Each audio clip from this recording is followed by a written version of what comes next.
नमस्कार दोस्तों, आप सभी का मैं अपने YouTube चैनल विजयी भव विथ अनिल मिश्रा पर हार्दिक स्वागत करता हूं। मेरे चैनल पे आप नए हैं तो चैनल को करिए सब्सक्राइब, हमारे साथ में जुड़िए। देखिए, सबसे बड़ी चीज़ ये कि भर्तियों पर तो आपको हम हमेशा अपडेट देते ही रहते हैं।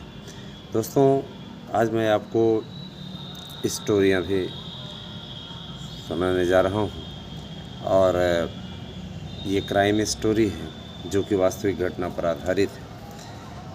हमारे प्रयागराज में आए दिन अपराध की घटनाएं होती रहती हैं।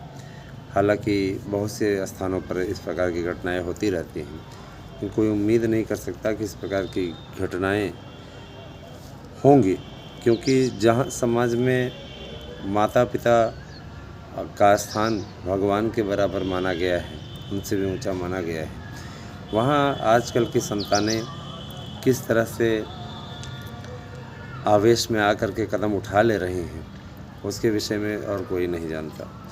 ऐसी ही एक स्टोरी प्रयागराज में पिछले दिनों देखने में आई।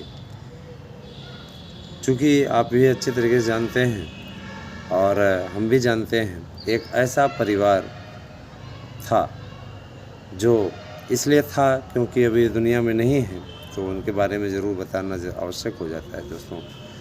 और मैं ये बता देना चाहता हूँ कि एक आदमी जिनके 4 लड़के थे और शादी उनमें से सभी की हो गई थी। एक ने लव मैरिज की थी और लव मैरिज का नतीजा ये हुआ कि आप तो जानते हैं कि लव मैरिज में कोई एक पक्ष असंतुष्ट रहता है। विवाह के पहले पहले तो सब कुछ बड़ा अच्छा लग रहा था लोगों को, लेकिन जैसे ही विवाह हुआ उसके बाद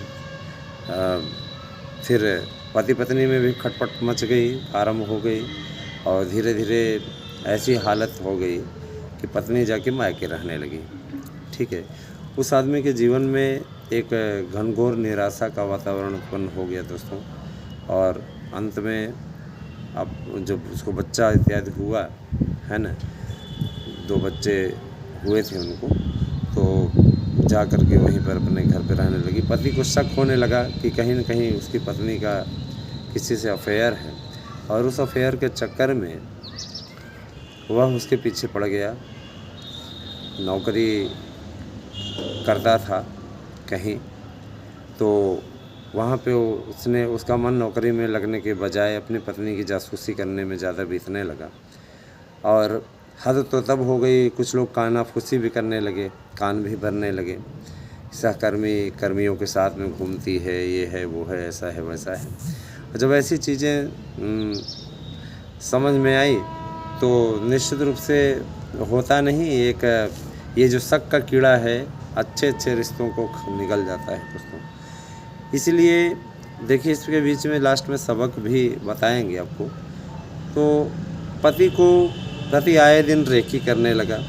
नौकरी में उसका मन नहीं लगाता था क्योंकि उसको ये शक था कि उसकी पत्नी वहाँ से जाकर के किसी और के साथ में घूमती है, किसी और के कमरे पे रहती है ना। तो वो पीछे पड़ गया और एक दिन सहकर्मी के साथ में किसी काम से बाहर गई हुई थी और वहीं पर पति पहुंच गया और वो देखता है कि गांव का ही एक सहकर्मी है, उसके साथ में काम करता है, उसी के साथ वो घूम रही है। हालांकि वो काम से गई हुई थी, अब क्या उसकी सच्ची नीयत थी या क्या उसकी कंडीशन थी, वो नहीं हम क्लियर कर पा रहे हैं। कारण ये कि देखिए, अभी उसकी तफ्तीश पुलिस कर रही है, अभी अपराधी जेल में है। उसके बाद देर रात निर्णय लिया, ठीक है, पहले अपनी पत्नी से मिलने के लिए पत्नी से मिला और मिलने के बाद में उसने कहा कि इस प्रकार का ये जो काम किया जा रहा है, क्या ये सच है, क्या ऐसे होना चाहिए। पत्नी ने कहा, जिनको शक का कीड़ा घुस गया है जिनके दिमाग में, उनको है ना, और अपने पति को ना जाने गुस्से में क्या क्या बोल डाला है ना।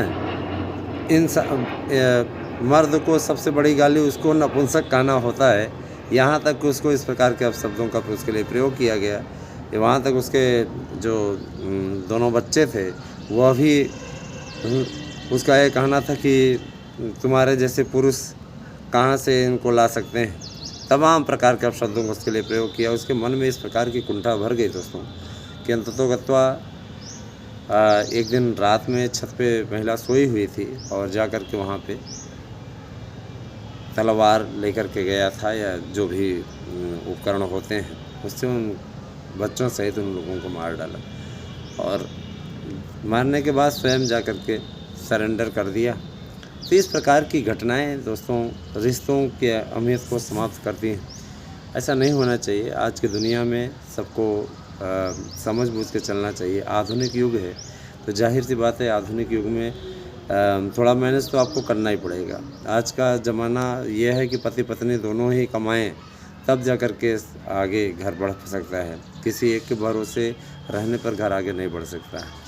और आजकल का ज़माना मॉडर्न है। इस प्रकार के कार्य वास्तव में अपराध की श्रेणी में आते हैं। पत्नी पे बहुत ज़्यादा लगाम लगाना या मनमाना अपनी मनमर्जी थोपना, ये सारी चीज़ें गलत हैं। ठीक है, स्टोरी यही बता रही है कि निश्चित रूप से हर व्यक्ति को समझ बूझ के चलना चाहिए। अगर शक का कीड़ा किसी के दिमाग में घुसा तो रिश्तों में ऐसा घुन लगा देगा, ऐसा छेद कर देगा जो इसको भर पाना कभी संभव नहीं होगा। तो मुझे पूरा विश्वास है कि इस कहानी के माध्यम से, ये वास्तविक कहानी है, नाम नहीं हमने बोला किसी का, लेकिन इस प्रकार की घटनाएं अभी पिछले दिनों हुई प्रयागराज में ही, तो हमने कहा कि इसको स्टोरी के माध्यम से आपको सुनाएं। क्राइम स्टोरीज़ का ये पहला पार्ट है। अच्छा लगा तो ज़रूर बताइएगा और आगे भी आप लोगों की स्टोरी लेकर के आते रहेंगे। बने रहे हमारे साथ में। ठीक है, धन्यवाद। आपसे दिन शुभ हो।